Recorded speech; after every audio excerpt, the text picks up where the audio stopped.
Aku bersaksi tidak ada Tuhan selain Allah. Siapa yang ngomong? Ya ruh. Ruh itu siapa? Nah, ruh itulah Nur Muhammad. Ya. Adapun kita belajar tarekat, makna tarekat jalan kepada Allah. Mana yang disebut jalan kepada Allah? Ada dua. Hal ata 'alal insani hinun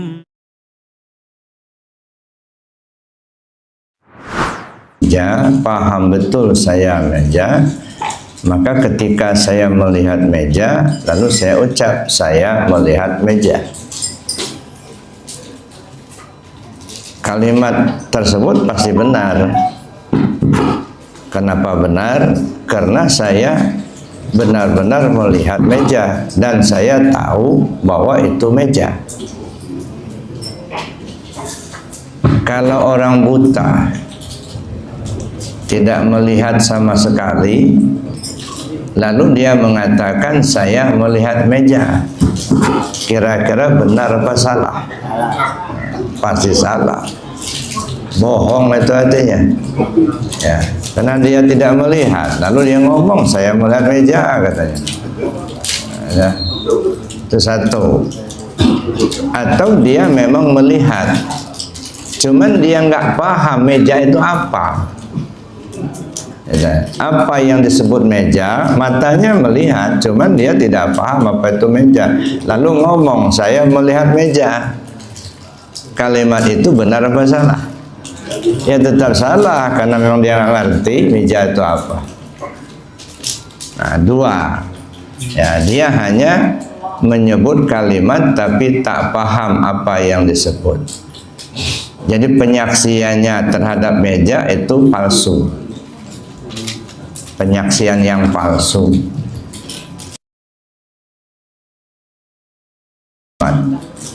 Saya bersaksi tidak ada Tuhan selain Allah, dan saya bersaksi Muhammad utusan Allah. Pertanyaannya, sudah tahu Allah apa belum? Sudah melihat adanya Allah apa belum? Kalau kita tidak tahu Allah, tidak melihat adanya Allah, lalu kita mengatakan aku bersaksi bahwa tidak ada Tuhan selain Allah, kira-kira penyaksian palsu apa bukan ya? Hanya ngomong tapi tidak paham apa yang dia saksikan. Nah, burung bio juga hafal juga. Nah, kalau ada orang mengucapkan kalimat itu tapi tidak paham apa yang dia saksikan, saya kira mungkin sekelas sama burung beo.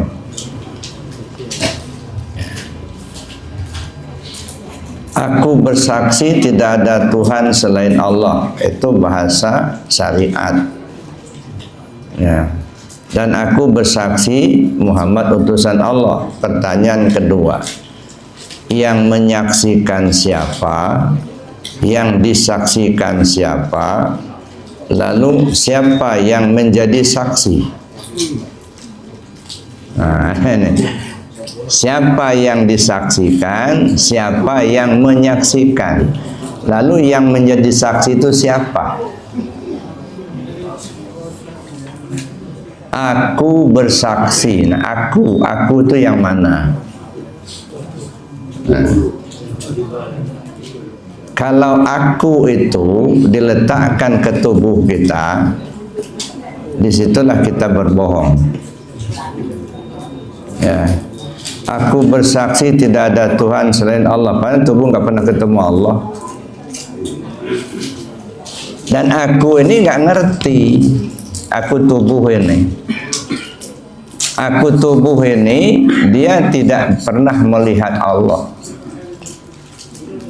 Dia tidak pernah ketemu Allah. Maka kalau di akunya itu letak pada tubuh, dari situlah letak kebohongan.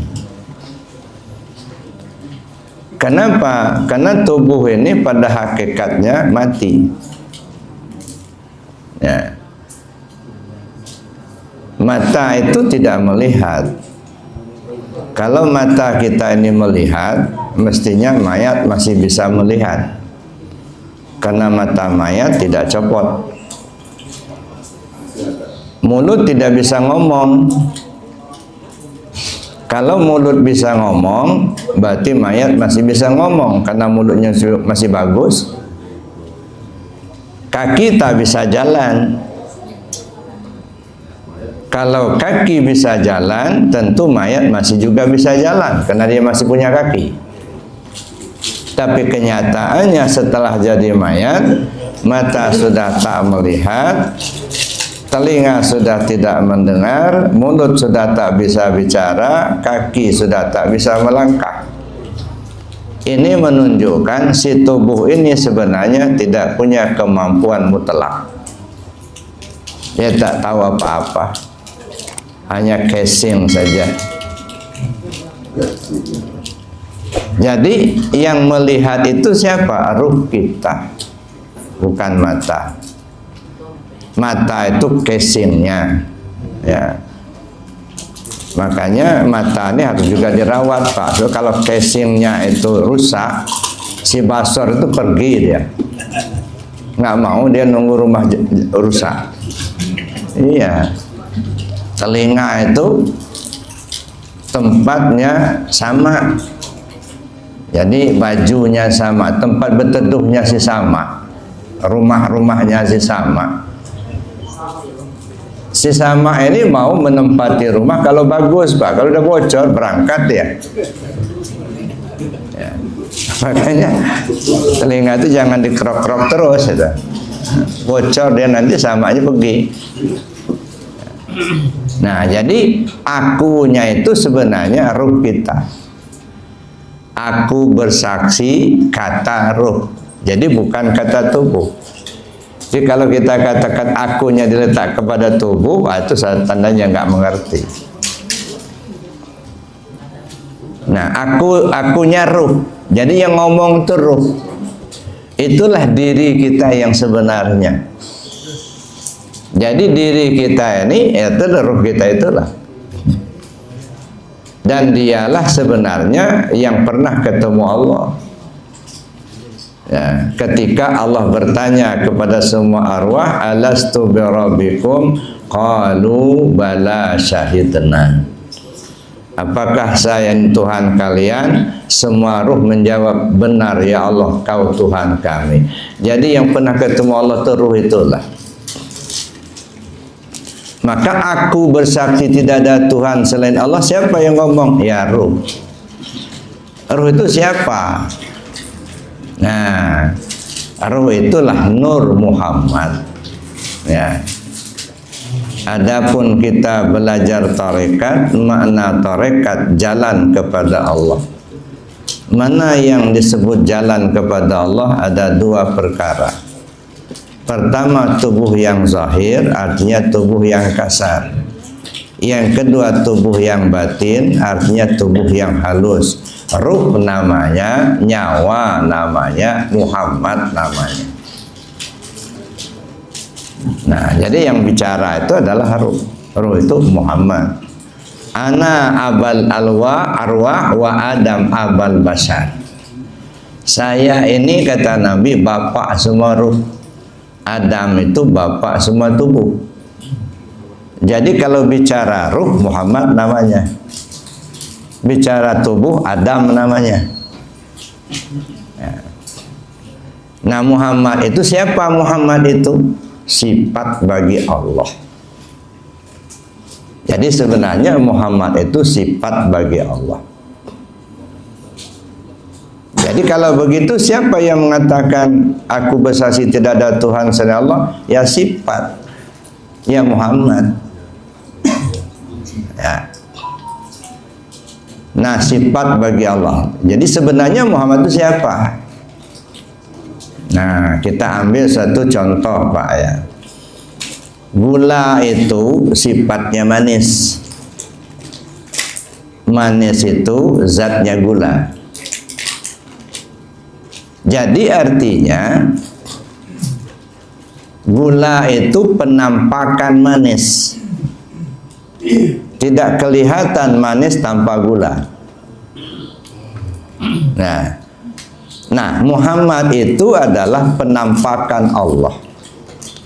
Tidak tampak Allah tanpa Muhammad.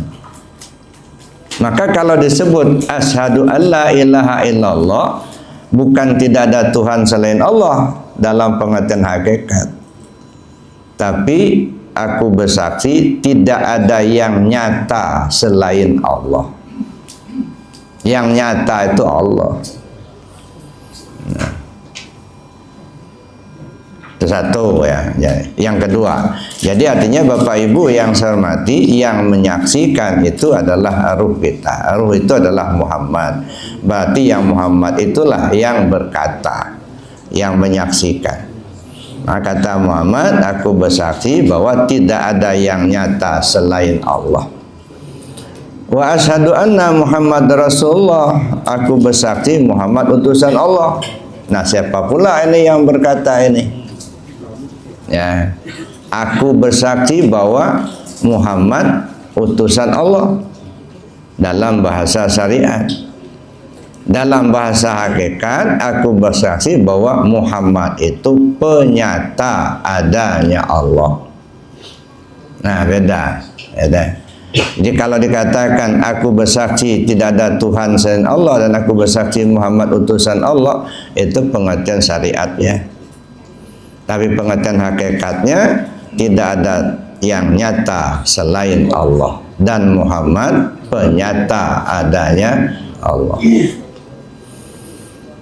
Nah, yang membuat Muhammad itu bisa berkata siapa? Allah. Ruh kita itu tidak bisa hidup tanpa hayat Allah. Jadi yang hidup itu Allah. Ruh itu tidak bisa mendengar tanpa samanya Allah. Jadi bukan ruh yang mendengar sebenarnya, yang mendengar itu Allah. Yang melihat itu bukan ruh tapi Allah. Jadi kalau berkata aku bersaksi bahwa tidak ada yang nyata selain Muhammad, aku bersaksi bahwa Muhammad penyata adanya Allah, berarti yang mengatakan itu Allah. Nah, ini disinilah antara zat dan sifat. Sifat mengatakan aku bersaksi tidak ada Tuhan selain Allah. Zat mengatakan aku bersaksi Muhammad utusan Allah. Yang ketiga,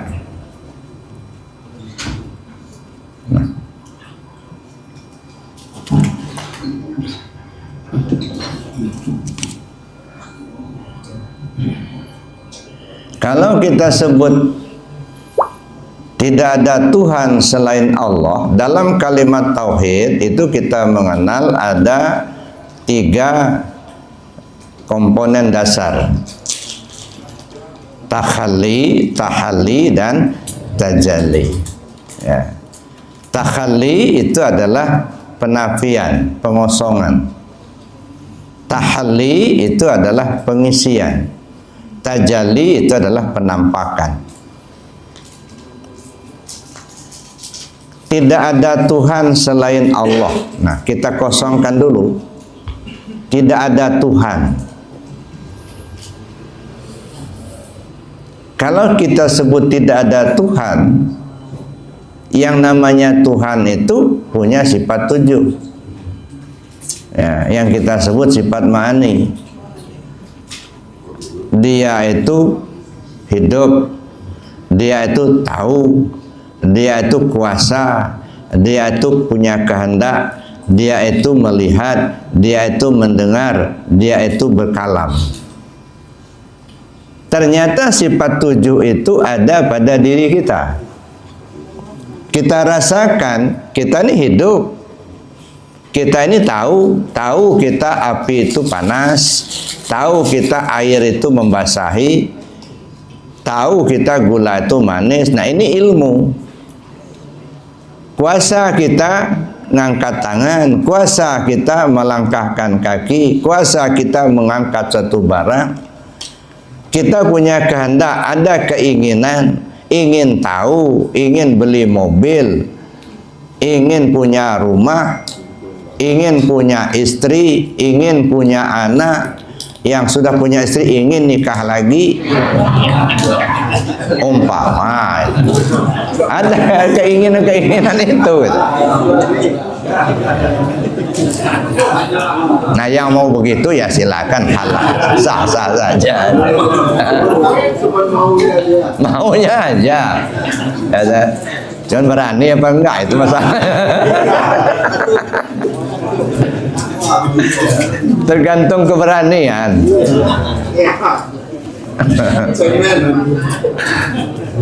Jadi keinginan ada, kita rasakan ada. Nah, itu sifat Tuhan, ya. Bukan sifat kita, tetapi sifat Tuhan itu disifatkan ke diri kita. Nah, ini yang kita kosongkan dulu. Aku ini tidak hidup, yang hidup Allah. Aku ini tidak melihat, yang melihat Allah. Aku ini tidak tahu, yang tahu Allah. Aku tidak kuasa, yang kuasa Allah. Aku tidak melihat, mendengar, yang mendengar Allah. Aku pun tak berkalam, yang berkalam itu Allah. Nah, ini kita kosongkan di diri kita, lalu kita isbatkan hanya kepada Allah semata. Maka disebutlah nafi dan isbat. La ilaha illallah, tidak ada Tuhan selain Allah. Maksudnya la hayyun illallah, la alimun illallah, la qadirun illallah, la muridun illallah, la sami'un illallah, la basirun illallah, la mutakallimun illallah. Nah, udah kosonglah dari diri kita, ya, karena kita sudah isbatkan hanya kepada Allah saja, ya. Nah, itu namanya kita sudah memahami nafi dan isbat. Ya, kita menafikan yang ada pada diri kita, lalu kemudian kita isbatkan hanya kepada Allah semata. Nah, inilah tingkatan tauhid, Bapak Ibu. Ya. Nah, nanti kita lanjutkan urusan tauhid. Nah, kita selesaikan ini dulu. Jadi artinya yang menyaksikan itu adalah ruh kita, yang disaksikannya adanya Allah. Maka dia berkata, aku bersaksi tidak ada Tuhan selain Allah. Aku bersaksi Muhammad utusan Allah. Yang menyaksikan, yang mengatakan itu adalah zat, yang disaksikannya adalah sifat. Ya. Jadi Bapak Ibu yang saya hormati, lalu siapa yang menjadi saksi? Yang menjadi saksi itu adalah tubuh kita. Itu yang jadi saksi, karena mulut yang ngomong, ya, mata yang melihat. Jadi ini jadi saksinya. Jadi yang menyaksikan ruh kita, yang disaksikannya adalah Allah, yang menjadi saksi tubuh kita. Nah, kalau kita sudah bisa memahami seperti itu, walaupun kita tidak mengucapkan kalimatnya, tetap menyaksikan. Ya. Kita tidak mengucap kalimat, cuman kita paham. Setiap kita pandang, kita tahu adanya Allah. Kita melihat adanya Allah. Jadi artinya apa? Walaupun kita tidak mengucap kalimat itu, makanya fa'aina ma tuwallu fasamma wajhullah. Ya. Kemanapun kau menghadap, di situ wajah Allah. Itu 11-12 ini sama aja.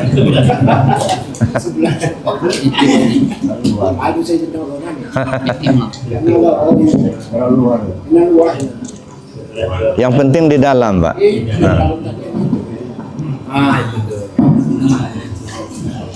Nah.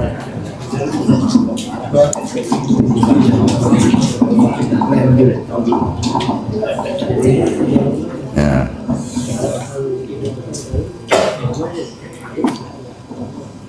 Itu jadi masalah penyaksian, ya. Ya, kalau kita sudah bisa memahami, nah jelas setiap yang kita pandang, kita melihat adanya Allah. Ini yang harus kita garis bawahi, bukan melihat Allah loh. So Allah itu tidak bermisal, ya, tetapi melihat adanya Allah. Nah, kita tes. Ini perlu ada tes ini. Coba pandang meja ini. Kelihatan? Kelihatan. Ketika Bapak memandang meja ini, ngelihat adanya Allah apa enggak?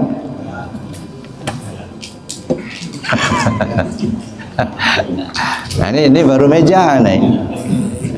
Nanti kita arahkan ke Pak Ketua nanti. Begitu mandang Ketua, melihat ada Allah enggak? Kita arahkan lagi ke Pak Abu.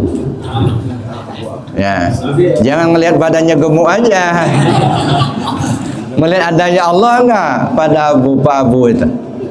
Ngelihat karpet terkembang, ngelihat adanya Allah apa tidak? Ngelihat tiang, ngelihat apa saja yang kita pandang. Nah, contohnya meja tadi. Yang kita pandang meja. Meja ini dari kayu. Kayu itu tumbuhnya di tanah. Nah, enggak langsung begini enggak. Ditebang lah kayu itu. Yang nebangnya orang.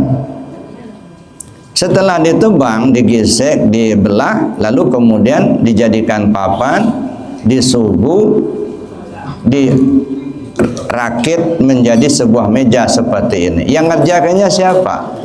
Orang. Nah, orang entah dia laki, entah dia perempuan, entah dia besar, entah dia kecil, ya tapi yang mengerjakannya orang. Nah, begitu kita memandang meja, terlihatlah seolah-olah melihat orang. Orang lagi nebang, orang lagi nyuguh, orang lagi maku. Orang yang kita lihat. Nah, ketika pandangan kita terarah melihat orangnya, mejanya sudah nggak kelihatan lagi. Yang kita lihat itu sekarang orang. Orang lagi bikin meja. Ya, mejanya sudah nggak kelihatan. Begitu kita sudah melihat orang, kita pandanglah orang itu. Nah, orang itu kita tahu dia itu hidup, kan bergerak-gerak dia. Nah, hidup itu hayatnya Allah. Dia nggak hidup sendiri, enggak. Ya, dia bisa tahu itu ilmunya Allah.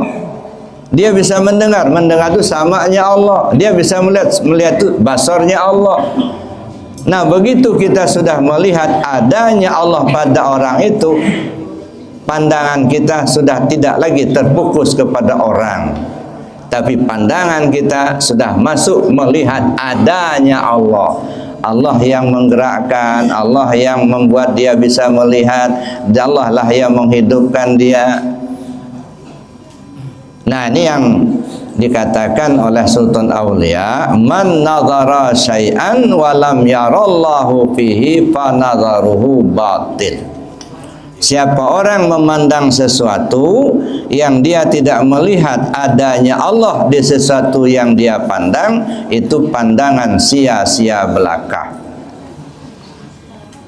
Ya. Nah, kalau bahasa Lampungnya buta tepedak. Bilong-bilong, nah, tapi memang lihat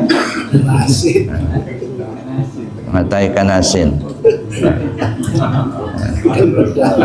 Sejelas ini adanya Allah, tapi kita tidak melihat adanya. Kenapa kita tidak melihat adanya? Karena kita tutupin. Kita yang nutupnya itu. Pakai apa kita nutupinya? Pakai akuan-akuan. Ngaku-ngaku, aku yang hidup. Nah, hayatnya Allah nggak kelihatan nggak? Aku yang tahu, aku yang berilmu, aku yang kuasa, aku yang kehendak, aku yang melihat, aku yang mendengar. Nah, punya Allah nggak kelihatan lagi karena kita tutupin dengan akuan kita.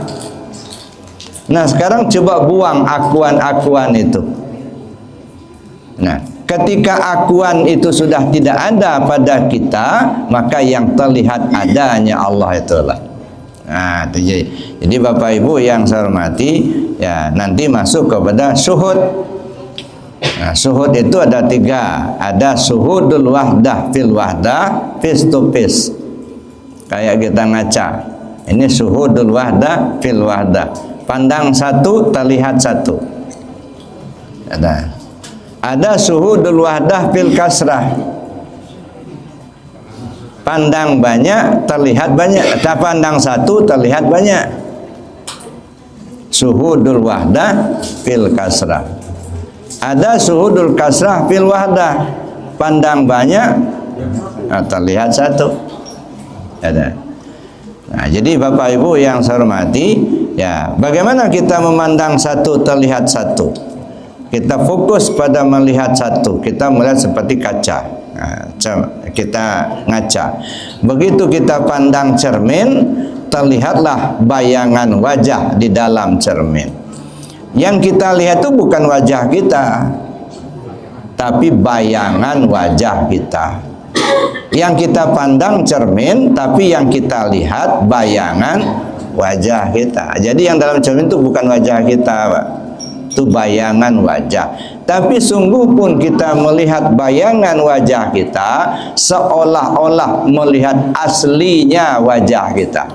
Itu yang katakan Nabi, anta'budallah ka'annaka tarahu. Kamu sembah Allah seolah-olah kau melihatnya. Ya, serasa-rasa. Ya, seolah-olah kau melihatnya. Fa'ilam takun tarahu fa'innahu yaraka. Kalau kau enggak bisa seperti itu, paling tidak kau yakini kau dilihatnya. Nah, maka ini konteksnya adalah pola ibadah. Nah, jadi suhud, ya, suhudul wahdah fil wahdah, suhudul kasrah fil wahdah. Pandang banyak terlihat satu. Suhudul kasrah fil wahdah. Nah, di dalam satu itu ada banyak. Kita pandang satu biji buah mangga, ya, yang kita pandang satu biji buah mangga, tapi yang kita lihat banyak. Ada akar, ada dahan, ada ranting, ada daun, ada kembang, ada buah. Wah, banyak. Kan kita pandang kan cuma sebiji buah mangga, tapi walaupun kita melihat satu biji buah mangga, tapi kita melihat ternyata banyak ada di dalamnya itu. Ya. Jadi suhudul wahdah fil kasrah atau suhudul kasrah fil wahdah. Pandang banyak, ya, lihat banyak, yang dipandang satu terlihat banyak. Nah, bagaimana dengan diri kita? Yang kita pandang cuma satu orang, tapi di dalam satu orang itu ada hayat, ada sama, ada basar, ada kalam, ada qudrat, ada iradat, ada ilmu. Oh, banyak ada. Nah, itu maka Bapak Ibu yang saya hormati, ini perlu kita pahami betul tentang dua kalimat syahadat. Ya, kenapa? Karena kalau hanya sekedar mengucapkan kalimatnya, kita baru mengucapkan kalimat tapi belum bersyahadat. Nah, jangan sampai kita meninggal dunia tak bersyahadat. Nah, tidak menyaksikan adanya Allah. Yang kita tahu cuman kalimatnya saja. Nah, kalau kita sudah bisa memahami itu, nah, benar kata Allah, fa aynama tuwallu fasamma wajhullah. Kemanapun kita melihat, terlihat adanya Allah. Nah, kalau kita sudah bisa paham itu, insya Allah aman, Pak. Tidak ada lagi caci mencaci, tidak ada lagi bully membuli. Nah, karena yang bergerak itu tidak akan bisa bergerak tanpa Allah yang menggerakkan. Ya. Baiklah dia perbuatannya baik ataupun dia perbuatan buruk, ya. Atau yang pertama. Jadi artinya kita bicara tentang syahadat. Nah, sampai di sini kira-kira bisa dipahami Bapak Ibu. Nah, kalau belum bisa ya kita ulang lagi. Nah, sekarang kita masuk ke tauhid, ya. Dalam kita mengucap dua kalimat syahadat, terutama syahadat tauhid, tentu kita ingin duduk di tauhidnya. Nah, ketika kita bicara tentang tauhid, keimanan, itu ada tiga tingkatan. Ada malah empat tingkatan. Ada namanya tauhid azas, ada tauhid awam, ada tauhid khawas, ada tauhid khawasul khawas. Jadi 4 tingkatan orang bertauhid, Pak. Yang pertama azaz, tauhid azaz. Tauhid azaz itu artinya naluri ketuhanan. Semua manusia ini sudah bertuhan ke Allah semua. Semua manusia pasti ingin kembali kepada Allah. Ini dibuktikan dengan firman Allah ketika kita masih berada di alam arwah dulu, gitu ya. Allah sudah bertanya kepada kita, alastu birabbikum, apakah saya ini Tuhan kalian? Semua ruh menjawab, bala syahidna. Makanya sejak dari itu semua makhluk ini sudah bertuhan ke Allah. Termasuk orang kafir sekarang ini itu sudah bertuhan ke Allah. Ada kisah waktu terjadi perang dunia kedua katanya. Ya, orang komunis membawa pesawatnya ditembak sama orang Amerika. Ya. Begitu pesawatnya sudah terbakar, dia loncat bawa terjun payung. Oh my God, katanya. Ya, rupanya percaya juga sama Tuhan. Ngomongnya nggak percaya sama Tuhan, nggak bertuhan. Tapi begitu dia mengalami satu kesulitan, ruhnya mulai bicara. Oh my God. Inilah naluri ketuhanan. Jadi semua orang mesti punya itu. Nah, makanya ketika manusia tidak menemukan petunjuk, tidak ada yang menyampaikan, maka pikirannya lah yang menjalar kemana-mana. Misalnya di musim kemarau dia butuh air untuk bercocok tanam. Dia sendiri tidak bisa menurunkan hujan. Akhirnya dia meminta kepada yang dia anggap punya kekuatan. Dia melihat matahari punya kekuatan, dia minta sama matahari. Dia menganggap ada batu yang punya kekuatan, minta sama batu. Nah, inilah akhirnya terjadilah yang disebut dengan agama ardi. Nah, bertuhanlah kepada yang lain. Kenapa? Karena nggak punya petunjuk, nggak ada yang nyampaikan. Ada dulu saya pernah baca ada satu tulisan. Jadi ada seorang anak ya, di Amerika. Dia diam-diam masuk Islam. Anaknya itu anak gadis, gitu ya. Karena pergaulannya di kampus, gitu ya. Rupanya dia tertarik dengan Islam. Akhirnya dia masuk Islam. Tapi keluarganya semuanya Kristen semua. Ayahnya, ibunya, kakeknya, neneknya masih ada semua. Dan serumah itu Kristen semua. Jadi ketika dia sholat, ya nyumput-nyumput. Takut betul kalau akan ketahuan, akhirnya dimarah. Nah, dia sholatnya di kamarnya, gitu ya. Nah, pada satu ketika dia sholat, pintunya nggak dikunci, dibuka sama neneknya. Neneknya itu sudah umur 90 tahun. Ya. Nah, dilihatnya seriusan, lagi apain kamu nih? Lagi sholat. Nah, diamlah si nenek tadi. Sholat itu apa? Sholat itu ibadahnya orang Islam. Saya maaf nek, saya sudah masuk Islam. Terdiam nenek itu. Akhirnya rupanya tertarik juga si nenek ini. Nanya-nanyalah sama si cucu ini, kenapa kamu masuk Islam? Apa ajaran dalam Islam? Nah, diceritakanlah terus terang sama si cucunya ini. Begitu diceritakan, kata si nenek, nah kalau begitu saya juga kepingin masuk Islam. Akhirnya si nenek masuk Islam. Begitu dia sudah masuk Islam, apa kata si nenek? Nangis dia. Kenapa terlambat saya baru tahu dengan Islam ini? Nah, ini naluri ketuhanannya mulai bicara.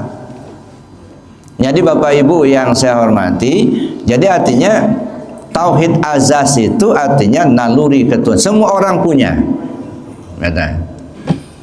Nah, alhamdulillah Bapak Ibu, kita dilahirkan di lingkungan keluarga yang muslim. Kakek nenek kita beragama Islam. Ayah ibu kita beragama Islam. Dari kecil kita sudah diajarkan 2 kalimat syahadat. Kita diperlihatkan cara sholat, ya. Kita diajarkan baca Al-Quran. Sehingga tahulah kita dengan kalimat syahadat tadi. Kita sudah hafal, ya. Nah, tahulah kita Tuhan kita itu namanya Allah. Tapi ketika kita telusuri lebih jauh, dia tidak tahu siapa yang bernama Allah itu. Yang dia tahu Tuhan itu namanya Allah. Ya Tuhan, ya Tuhan, ya kita, ya kita, gitu. Nah, orang semacam ini baru disebut dengan tauhid awam. Baru tahu nama Tuhan, tapi belum tahu tentang siapa yang punya nama itu. Siapa Tuhanmu? Allah. Nama yang bernama Allah itu yang mana? Nggak tahu. La ilaha illallah, tidak ada Tuhan selain Allah, hafal. Tapi apa yang dimaksud kalimat itu, ini nggak ngerti. Nah, ini namanya tauhid awam. Ya, kebanyakan orang ya seperti itu, gitu. Ya, maka pantas saja walaupun beragama Islam, tapi banyak larangan Allah yang dia langgar. Walaupun beragama Islam katanya, tapi sholat enggak, puasa enggak. Katanya beragama Islam, tapi judi, korupsi. Kenapa? Ya karena tauhidnya enggak sempurna. Dia baru tahu nama Tuhannya Allah. Siapa yang punya nama enggak tahu. Nah, itu namanya tauhid awam. Jadi Bapak Ibu yang saya hormati, nah setelah kita mulai mempelajari, ternyata dalam kalimat la ilaha illallah itu terselip nafi dan isbat. Tahulah kita nafi dan isbat, yang dinafikan dan yang diisbatkan. Nafi itu ditidakkan, isbat itu yang ditetapkan. Ternyata apa yang ada pada kita ini bukan semata-mata milik kita, tapi pancaran dari Allah. Nah, karena itu kita tiadakan yang ada pada kita untuk kita tetapkan hanya kepada Allah saja. Tidak ada yang hidup kecuali Allah. Tidak ada yang tahu kecuali Allah. Tidak ada yang kuasa kecuali Allah. Jadi yang ditidakkan adalah sifat itu dari diri kita, untuk kita isbatkan hanya kepada Allah semata. Jadi nggak ada lagi, oh saya yang kuasa. Nggak ada lagi, saya yang berilmu. Ya, kenapa? Karena dia sudah tahu yang berilmu itu Allah. Gitu. Nah, cuman kita ini kalau kita katakan ya apa namanya tidak tahu, kan marah. Bapak ini orang nggak tahu ini. Orang bapak ini bodoh. Nah, pasti marah itu. Nah, gimana kira-kira kalau ada orang datang, ya kan? Lalu ngomel-ngomel, apa ini bapak ini tolol. Ada ya. Badan aja yang gede katanya, itu tolol katanya. Umpamanya gitu, ya. Umpama. Kira-kira kalau digituin orang marah nggak? Marah kan? Ya, kenapa marah? Karena kita merasa kita yang tahu. Dibilang orang nggak tahu kan kita. Tapi kalau kita sudah merasa memang kita nggak tahu, yang tahu itu Allah. Bapak ini tolol, alhamdulillah kamu sudah tahu saya ditolol. Termasuk kamu juga tolol juga. Akhirnya tadinya marah-marah, akhirnya malah ketawa-ketawa jadinya. Ya, karena sudah sama-sama tahu. Nah, jadi Bapak Ibu yang saya hormati, itu artinya tauhid awam. Nah, begitu kita sudah tahu nafi dan isbat, naiklah tauhid khawas namanya. Ini orang-orang khusus, orang-orang tertentu dah mulai naik. Ya, khawas. Nanti naik lagi khawasul khawas. Apa itu khawasul khawas? Nah, kalau khawasul khawas di atas, tidak ada lagi nafi, tidak ada lagi isbat. Nah, kenapa tidak ada? Apa yang mau dinafikan? Yang nafikan itu ya dia, yang isbat ya dia. Nah, kalau sudah begitu, tidak lagi ada sholat, Pak. Tidak ada zikir lagi. Ada. Maka zikir itu ada 5 tahapan. Yang pertama orang lalai zikir. Yang kedua zikir lalai. Nah, kalau zikir lalai, kalau orang lalai zikir itu apa? nggak mau zikir, sholat nggak mau, baca Quran nggak mau, mengucap kalimat la ilaha, nggak mau juga. Itulah orang lalai zikir. Nah sudah itu dia mau berzikir, ya mulutnya mau la ilaha illallah, badannya mau dia bawa sholat, tapi hatinya masih lalai dengan Allah. Sholat sih rajin, cuman bukan Allah yang diingatnya, yang diingatnya utang nggak bayar, duit nggak punya. Maka rajin betul kita sholat, minta duit. Rajin betul sholatnya supaya apa? Jabatan naik. Itu yang diingat, bukan Allah yang diingat. Yang diingatnya itu barang yang dia nggak punya. Misalnya duitnya nggak punya, dia rajin betul sholatnya supaya jabatan naik. Allahnya mana? Nggak diingat. Ini orang yang zikir lalai. Sudah zikir zahirnya tapi hatinya lalai. Naik lagi setingkat orang yang zikir ingat hati ke Allah. Nah kalau sudah ingat hati ke Allah, yang lainnya sudah nggak keingat Pak. Dia sholat bukan karena minta duit, enggak, karena ingat Allah. Bukan ingat kena surganya, bukan ingat kena pahala, enggak. Mau dikasih pahala masih dikasih surga, los. Ya, yang diingatnya Allah. Mau naik jabatan, mau non-job, nggak ada urusan. Yang dia ingat Allah. Ini orang sudah mulai berisi, ingat hati ke Allah.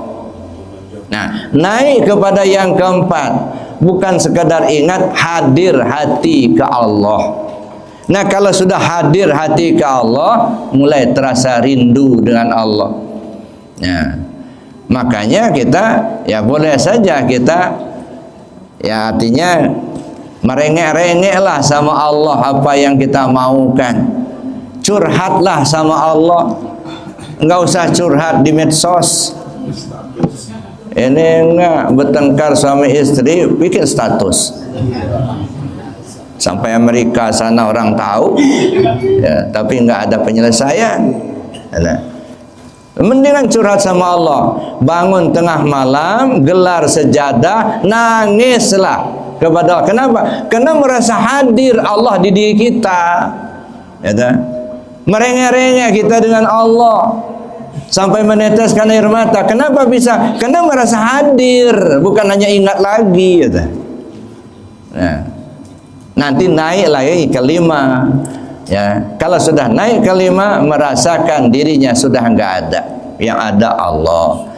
Nah, kalau sudah enggak ada, dia enggak zikir lagi. Maksud tidak zikir lagi bukan tidak ngamalkan zikir, Pak. Tidak merasa kalau kita yang zikir.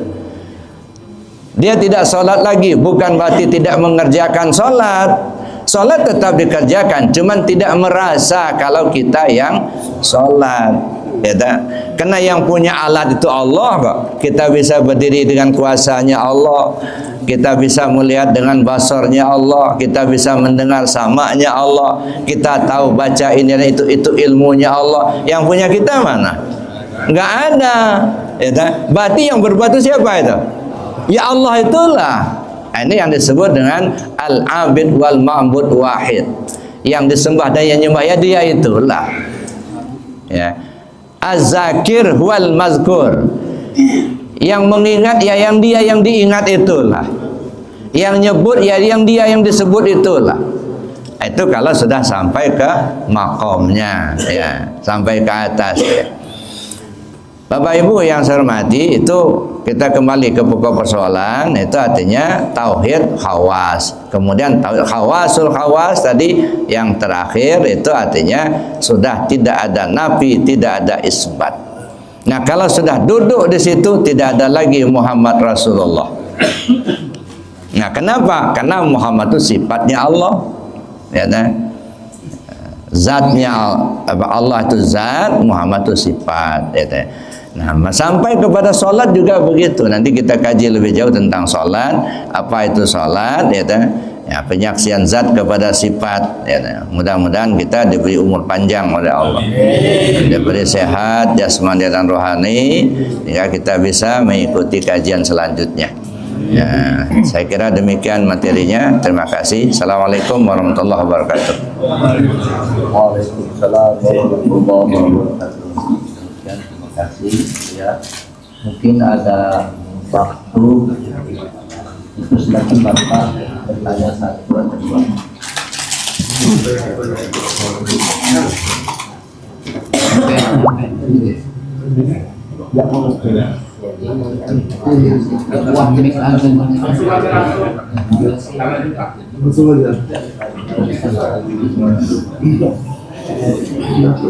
Baik, assalamualaikum warahmatullahi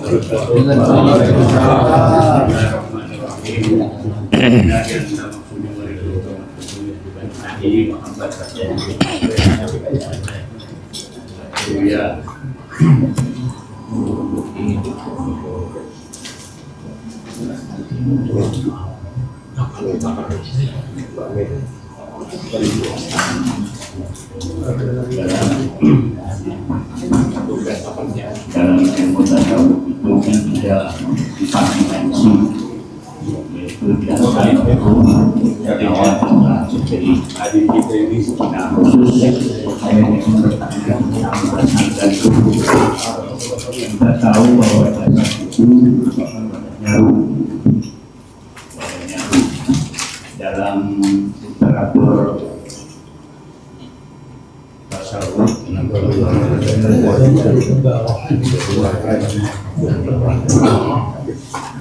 literatur tasawuf kita tahu bahwa jenis daripada ruh itu yang pertama ruh jasmani, kemudian ruh ruhani, kemudian ruh rohani dan ruh kudus. Ini saya tanyakan dan tolong berikan keterangan tentang ruh ini.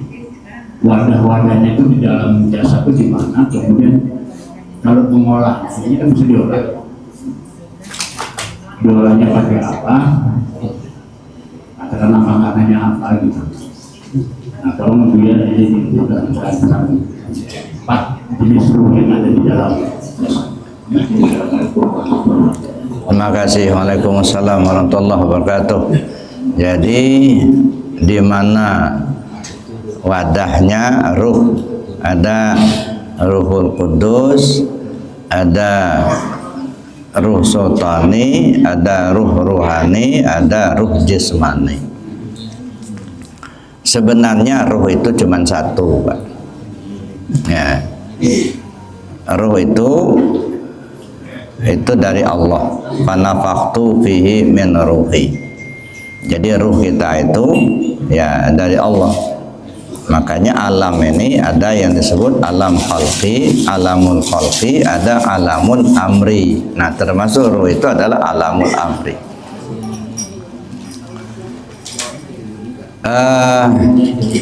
Saya ambil tamsil dulu, Pak ya. Kapas itu namanya kapas, dipintal menjadi benang. Alamnya sudah berubah, namanya berganti. Tidak lagi disebut kapas, tapi orang sebut benang. Padahal sebenarnya benang itu ya kapas itulah. Benang disulam menjadi kain. Alamnya sudah berubah, namanya berganti. Tidak lagi disebut benang, tapi sudah disebut kain. Sebenarnya kain itu ya benang itulah. Benang itu ya kapas. Kain dijahit menjadi baju. Alamnya berubah, nggak lagi sebut kain, tapi sudah baju kata orang. Namanya berubah. Padahal baju itu ya kain, kain itu ya benang, benang itu ya kapas. Cuman alamnya saja yang berbeda. Nah, sekarang kita kembali ke ruh. Nah, ketika berada di alam lahut, ini alam ya, tempat kita pertama. Alam lahut, ruh kita itu bernama Ruhul Kudus. Ini tempat kumpulnya ruh di alam lahut. Ya.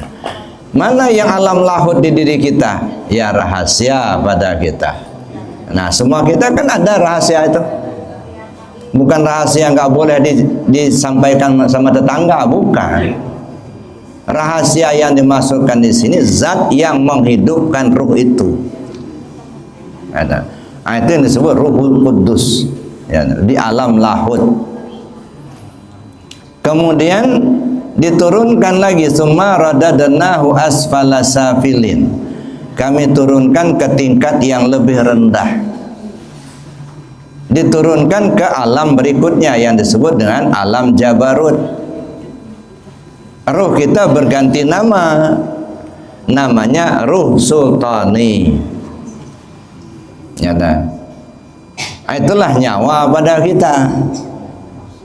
Itu ruh sultani. Turun lagi ke alam berikutnya disebut alam malakut.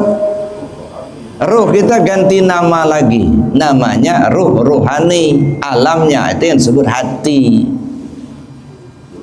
Ya. Turun lagi ke alam berikutnya disebutlah ruh jismani. Alamnya sudah berbeda lagi, ya tak?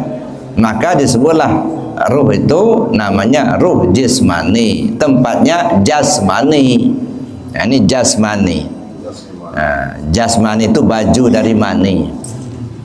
Nah, tempatnya ruh tadi.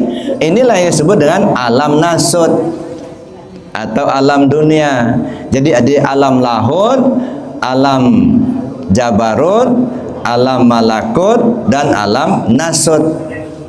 Alam lahud rahasia pada kita, alam jabarut nyawa pada kita, alam malakut hati pada kita, alam nasut tubuh pada kita. Nah, jadi ada sini semua itu. Nah sekarang ini ya kita berada di alam nasut, alam dunia yang kita pakai baju ini. Maka saya katakan tadi tubuh ini adalah pakaian ruh untuk hidup di dunia. Kalau nggak ada tubuhnya ya nggak kelihatan hadir apa enggak dia, nggak kelihatan. Nah, maka kita katakan ada, kenapa ada tubuhnya. Jadi sekali itu Pak. Jadi untuk mengolahnya pakai apa? Ada dua. Yang pertama dengan zikir, yang kedua dengan ilmu. Amaliyah dan amaliyah. Ya. Kalau zikir saja dia membersihkan hati tapi tidak begitu paham. Ya, lambat. Nah, ibarat kita pokoknya beramal aja gitu ya, tapi nggak mengerti, nggak paham, khawatir salah jalan. Ya, karena kita nggak ngerti alamatnya di mana, mau kemana Pak, pokoknya jalan aja nggak ngerti entah kemana. Nah, maka diperlukan kita mengkaji, memahami. Tapi paham saja tapi tidak beramal, nggak nyampai juga. Paham betul kita kalau ke Jakarta itu naik mobil, naik bis dari Raja Basa, nanti kita ke Bakau.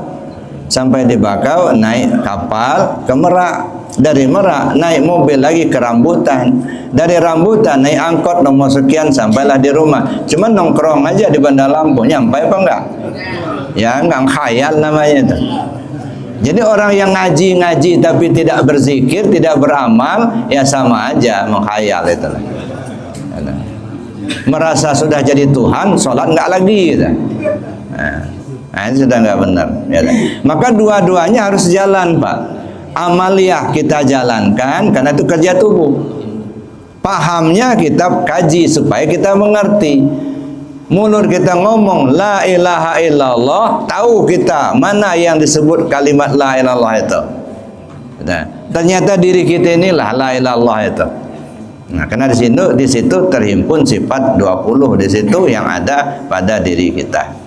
Nah, itu makanya dua-duanya kajian kita pahami, amaliyah zikir kita amalkan. Ya, nah, makanya saya katakan zikir itu bukan kewajiban, nah, tapi kebutuhan. Cuma banyak manusia seolah merasa nggak butuh, gitu. Perut lapar tapi merasa tidak lapar lagi. Ya, kalau dibiarkan bisa mati. Ya, kenapa tidak merasa lapar lagi? Karena sudah terlalu lapar. Kenapa merasa tidak butuh? Karena terlalu banyak kotoran, terlalu banyak dosa yang nutupin, ya, sehingga merasa tidak butuh. Padahal sebenarnya tubuhnya, ruhnya butuh zikir, Maka ruh kita ini semenjak dimasukkan ke dalam tubuh ini nggak pernah berhenti Pak zikirnya nih. Ya, cobalah perhatikan jantung kita pernah berhenti nggak? Enggak, kalau berhenti dead. Ya, nafas kita ini keluar masuk nggak pernah berhenti nggak? Ya, kalau sudah nggak bernapas lagi, udah dibungkus.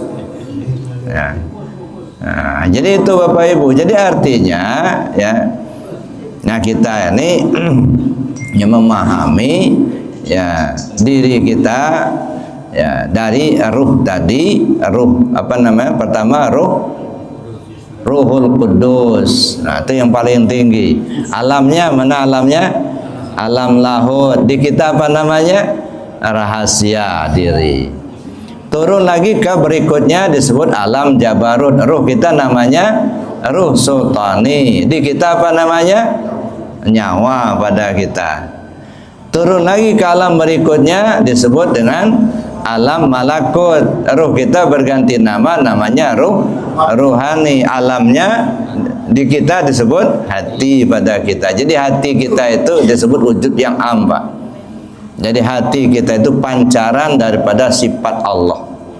Nah, makanya hati itu milik Allah, bukan milik kita. Nah, cuman kita ini kadang-kadang merasa punya kita. Ya, hati gua, menurut hati gua. Nah, ya.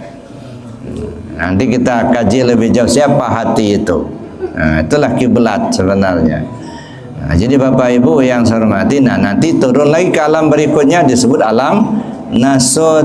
Ya, wadahnya mana? Tubuh yang kasar ini. Ya, atau jasmani namanya. Jadi mengolahnya pakai zikir dengan kajian. Ya. Cuman kajian ini yang kata orang duduk di kajian, kata orang tua kita dulu. Ya. Jangan lupa duduk di kajian. Begitu orang akan mati, ya kalau sudah pernah ngaji, kata temannya, ingat duduk di kajian. Nah, gitu kan? Itu karena kata temannya sama yang akan mati itu, karena sama-sama ngaji kan? Ya, begitu dia nyampe dilihatnya, nah, ini sudah waktunya. Ingat, jangan lupa duduk di kajian. Nah, siapa diri ini? Ya, itu duduk di kajian. Ya, nah, cuman itu namanya duduk di kajian itu ya kadang-kadang susah Pak. Sudah ngerti kita itu kursi, tapi mau duduknya itu yang susah. Ya, kadang-kadang duduk, kadang-kadang berdiri gitu. Ya. Kadang-kadang mau, kadang-kadang enggak gitu ya. Kadang-kadang masuk, kadang-kadang keluar. Enggak mantap di dalam. Kadang-kadang rajin, kadang-kadang malas gitu. Kadang-kadang zikir, kadang-kadang enggak. Nah, zikirnya kalau Buya ngasih pengajian baru zikir. Kalau yang lain enggak gitu ya. Nah, ini belum itu, ya masih keluar masuk itulah. Ya, belum mantap di dalam, gitu ya.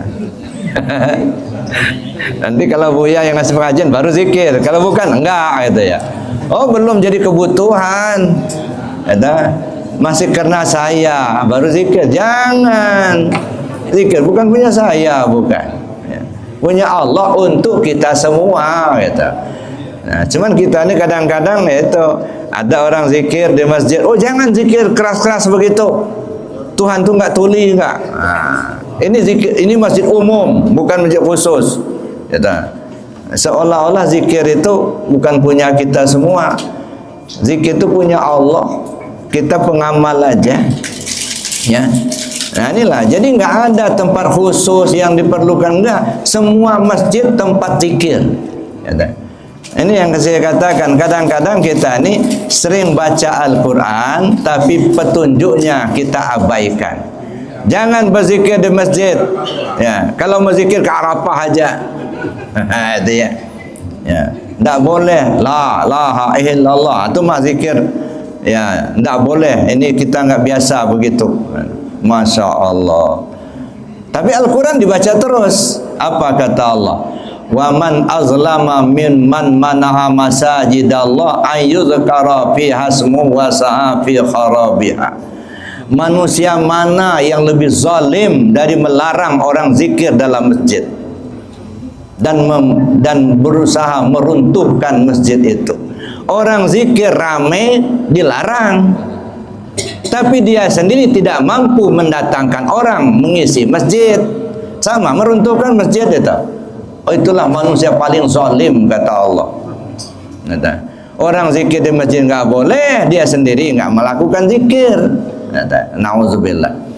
Jadi gitu Bapak Ibu. Jadi dua hal cara mengolahnya. Pertama dengan amalia, yang kedua dengan ilmiah. Ya, makasih.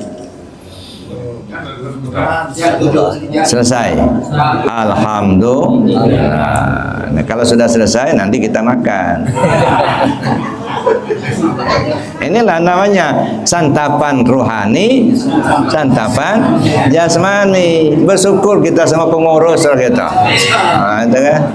Ya, tahu betul lah pengurus ini kebutuhan kita itu. Ya. Kebutuhan rohani didatangkannya guru.